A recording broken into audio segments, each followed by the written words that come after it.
There's often a huge disconnect between people that work in wine, especially wine critics, wine writers, and you, the consumer. People that get really hardcore into wine, people like me, big time wine critics, they're usually talking only about more premium wines.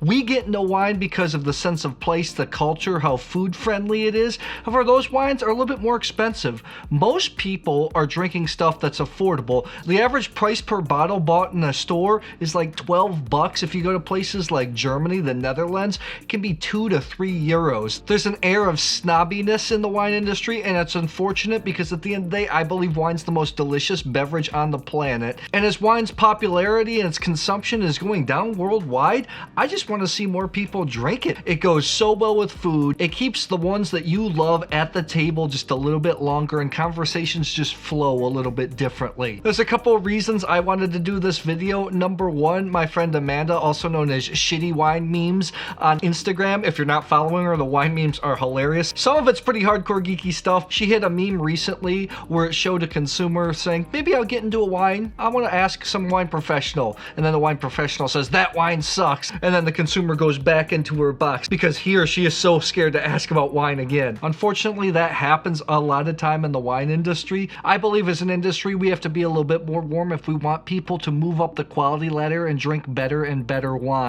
Another reason is I get a lot of samples. These ones I really didn't know how to weave in, but then when I saw that meme, I saw these bottles, everything kind of came together. Another reason is these wines fall in the $16 to $25 price point. That's a price range where people want to start branching out. These are brands here that are well available. Sometimes wine geeks, wine snobs could look down on these brands because it is a Sauvignon Blanc, a grape that a lot of people like to hate on from well-known brands. Another thing that wine people like to turn their nose up on a little bit. At the end of the day, there's no reason to hate if people want to drink these wines. First of all, Sauvignon Blanc is super enjoyable, easy to drink. And if people are buying wines in this price range, they want to learn. They want to open themselves up. They want to take the next step on their wine journey. These are 3 bottles of Sauvignon Blanc from the New World, 2 from California, 1 from Australia. From regions I don't typically associate with Sauvignon Blanc. Okay, let's blind taste these wines. See if I love them or loathe them.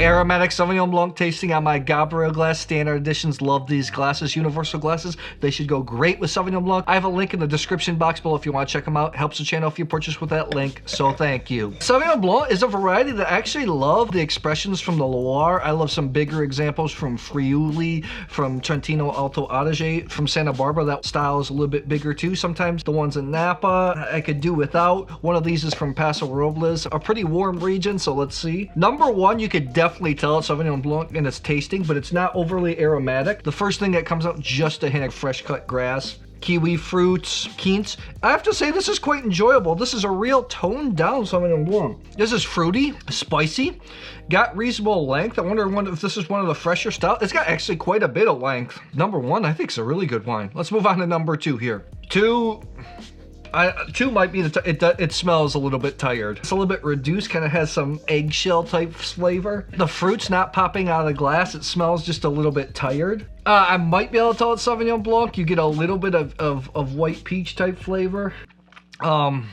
This has like an old, it's almost like if you open up a bag of old fruit candy, something like Sweet Tarts or cotton candy that's been too old, you kind of get that smell. Not attractive at all. On the palate, just flat. This is just a tired, this is what they say, tired wine. I think this might be the oldest wine. I think it's way past its peak. This is something that should have been drunk a few years ago, so if you see this vintage on the shelf, I wouldn't recommend it. Okay, wine number 3. 3 has a little bit of that cotton candy type flavor. A little bit of sweet banana, sweet peach. I don't think I could tell that this is Sauvignon Blanc at all. Also, a wine that just disappears.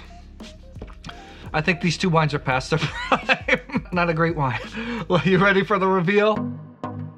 Okay, we have 1 that's excellent and 2 that I think may have been good wines in the past, but they're just a little bit tired. They don't show a lot of fruit on the palate. It's just plain. Number 2, I have it 79 points. Maybe this wine was good, in its early days. I don't know. We'll see. Right now, it's not showing super well. That's what I thought. This is the Justin Sauvignon Blanc from Paso Robles, 2020. This comes in at 16 bucks.